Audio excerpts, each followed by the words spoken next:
speaker is a distinguished person living in, he's an Englishman in New York, you could say, I suppose, living that song. But he's been, okay. So he has an interesting paper here that you can begin to look at. It's on the role of the logos and natural law, thinking about the time of evolution of the universe up until the creation of human beings, which of course is very late in the day, shall we say, as is often the expression. So very much at the end point of that long history. So looking at this and the various forces and concepts which are at work there, what was the process? So this has been his kind of interest in his life. He's very interested in the science and the communication of science and making it accessible to the public as well. And there in New York, he is working with the Unification Thought Institute as an advisor. And I think he's just in all his notes and presentations ready. And then we'll hear from Dr. Richard Lewis. Please welcome him. Dr. Richard Lewis.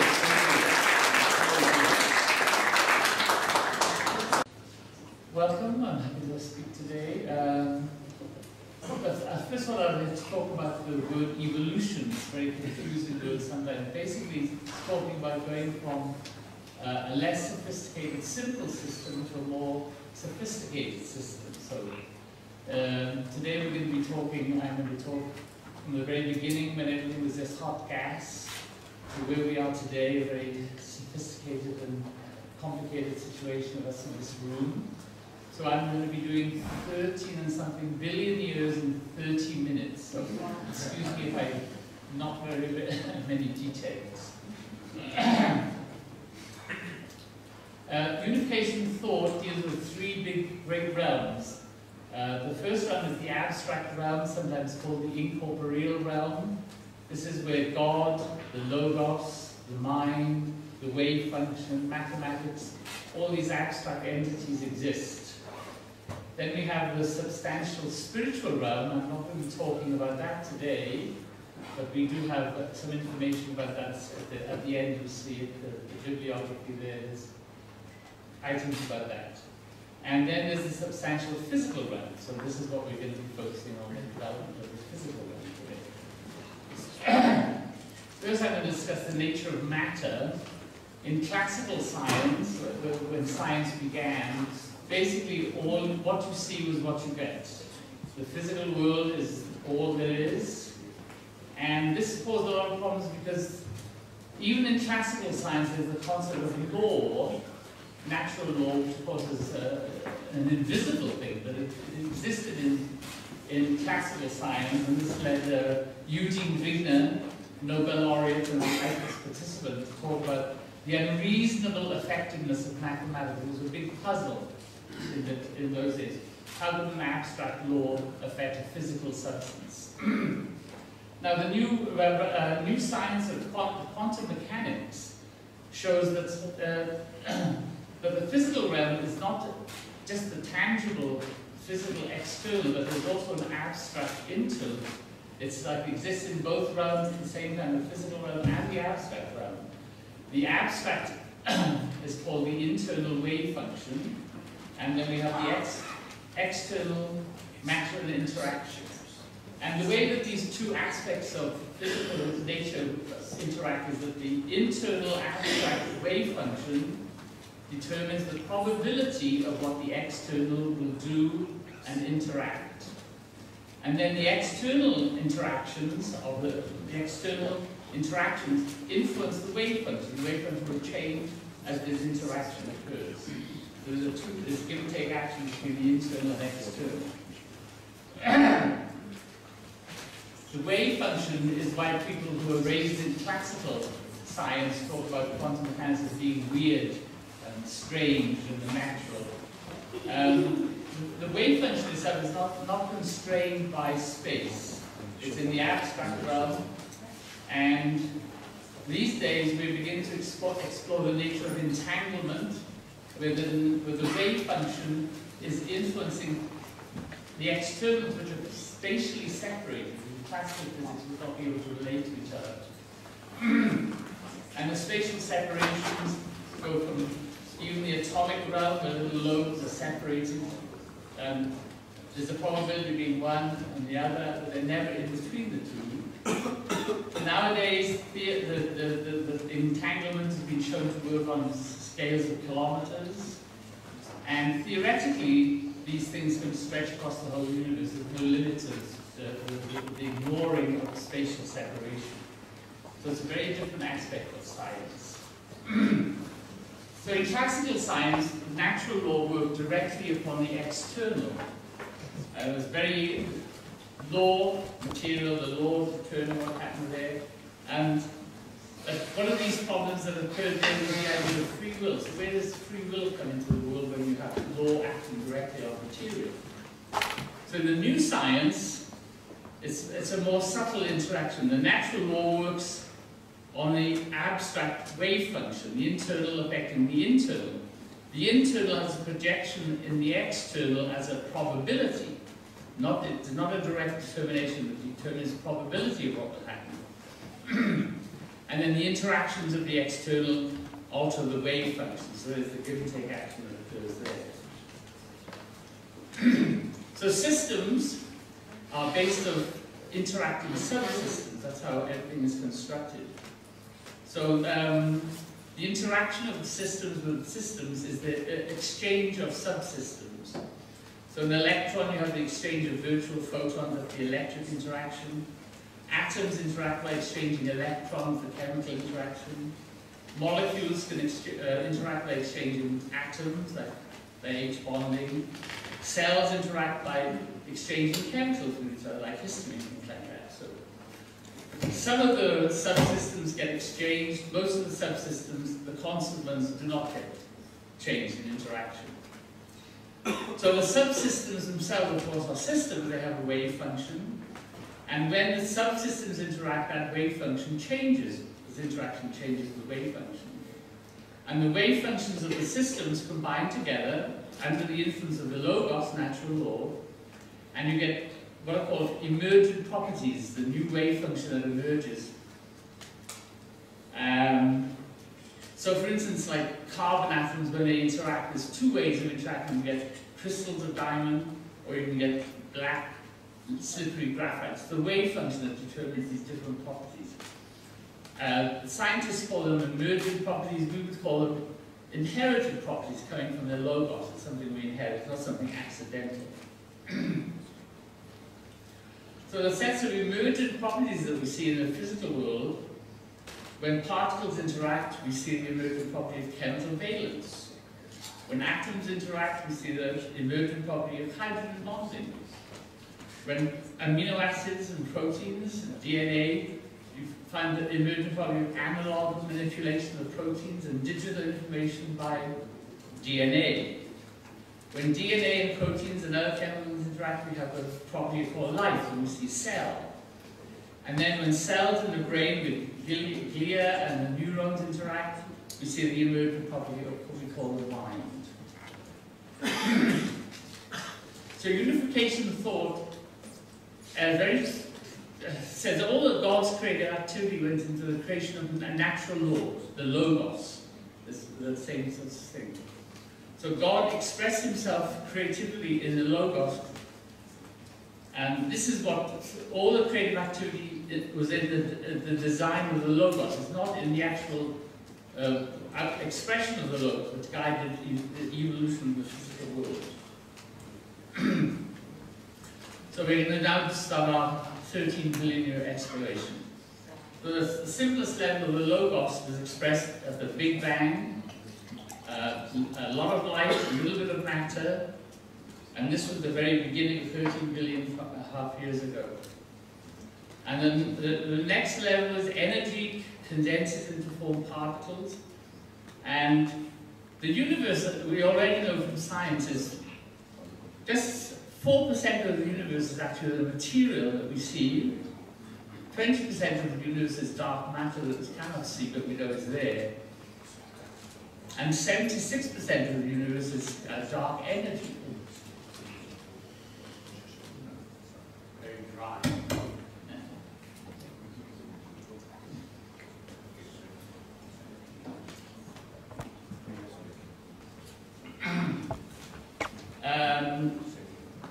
Within about 300,000 years, the universe was cool enough for atoms to form. These emerged, the emergent properties from the logos. Another level of the logos was being expressed at that point.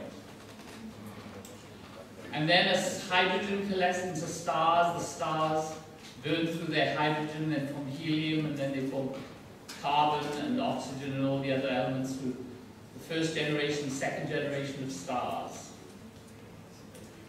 Then the next level of the logos was expressed is molecules which combine together to form things like the Earth, the Moon, and things like that. And the most important molecule probably being water, because that's essential to life. And this is another level of the logos that is expressed. The most important macromolecules that we see where molecules link together to form macromolecules are proteins, which are master manipulators of analog form. All the action, the activity of life is run by proteins. And then DNA, RNA is also a macromolecule, and these are master manipulators of digital information, which, as we will see, are very important in the further day.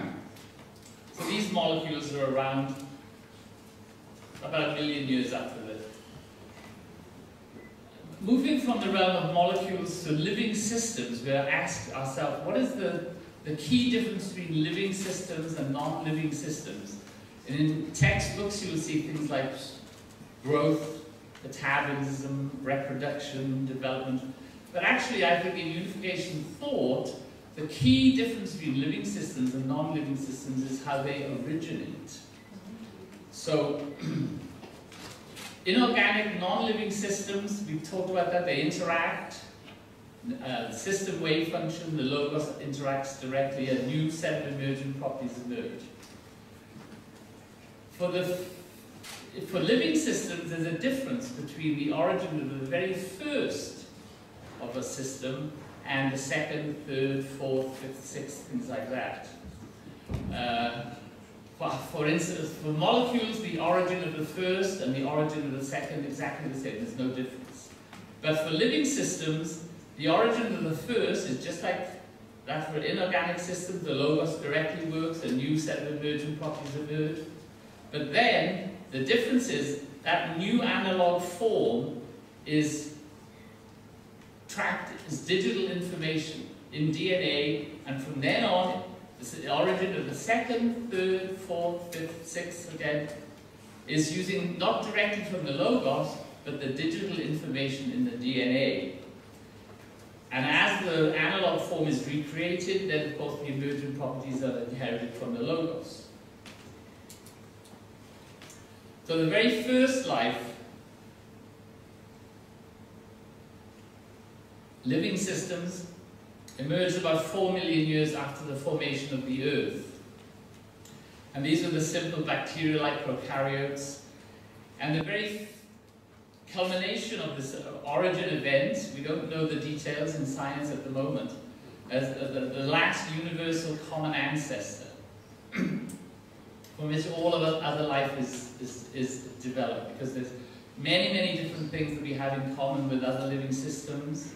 The triplet code, the amino acids that we use, the membranes that we use, proton motive force, many, many different qualities. And these are all traced back to the very first living system called the last LUCA, the last universal common ancestor. It took a couple of billion years, and during that time, the most important thing that happened during the prokaryote era was the development of photosynthesis, taking the energy of the sun to strip hydrogen from water and liberating oxygen, so we got an atmosphere, so trapping the energy of the sun in living systems. And then a couple of billion years after the prokaryotes emerged, we saw the emergence of the eukaryotic cell, the sophisticated cell with a nucleus, and very rapidly they domesticated prokaryotes as the mitochondria, the chloroplast, and things like that. So there's a whole new development at that point. This is all occurring in the ocean at this point. So that finally another new level of the logos is expressed in multicellular animals. This is the beginning point leading up to what's called the Cambrian explosion, when living systems developed dramatically in thousands of different varieties, all oceanic, but all the basic body plans were inherited from the logos at this point and were established on the Earth. And then, over the next 5 million years, we saw the development of multicellular animals as expression of parts of the logos were expressed. Fish, amphibians, and then beginning on land, the reptiles, the mammals, the primates. Levels of they probably should have their own different levels in a diagram, but anyway, for here we just talk about the levels of the logos. And the culmination of this was the emergence of the hominids, pre-humans. And this is the old Stone Age, and this lasts for about 3 million years. Now, when you think about it, 3 million years for human beings, for us, even a period of 30 years, this is a dramatic development. 300 years, dramatic development. 3 million years, this is pre-hominids, this is before human beings emerged. And this is actually the final work of the logos, is the development of human babies. You will see that the logos is cut off at a certain level, that God is not completely expressed in the logos, because it's impossible to lawfully impress free love, free will, free creativity, these qualities of God by law. These things need the lawful beginning, a lawful foundation, but they can only be completed by the addition of human responsibility. And unification thought places this as very important in the development of sophistication, the evolution of life, is the last stage needed human responsibility to be completed. And this is very still an open question exactly when this occurred, but perhaps 100,000 years ago in Africa.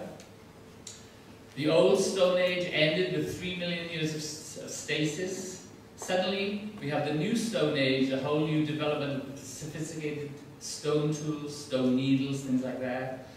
The Bronze Age, the Iron Age, steam, electric, on the side cities, agriculture. It's a tremendous amount of development very quickly in New Age. On the dark side, of course, we see the warfare, and human sacrifice, and things like that. But no longer a period of stasis, but a period of rapid change, brought about by the completion of this creative act expression, the logos and human responsibility. I'm sorry for the lack of detail, right? You'll find a lot more in the paper. And over the years, the Unification Thought have had many different seminars, and I've appended a list of papers that are available that I've given over the years in some of the details. So